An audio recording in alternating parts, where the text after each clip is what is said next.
তরুণদের মন জিতেছেন কমলা।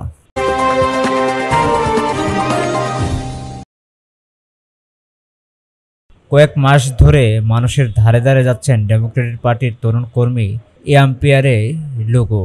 আগামী নভেম্বরে মার্কিন প্রেসিডেন্ট নির্বাচনে নর্থ ক্যারোলাইনার তরুণ প্রজন্মকে ভোট দেওয়ার আহ্বান জানিয়েছেন তিনি।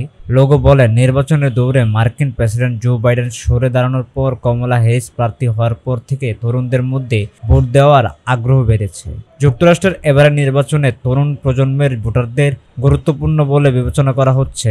নর্থ ক্যারোলাইনার স্থানীয় একটি স্কুলে প্রশাসনিক সহকারী হিসেবে কাজ করা লোগো বলেন, আমার বয়সী অনেকের সঙ্গে কথা বলেছি, সবার অনুমতি একই ধরনের। তারা কম বয়সী ও উদ্যমী একজনকে প্রার্থী হিসেবে পেয়ে অনেক বেশি উচ্ছ্বাসিত।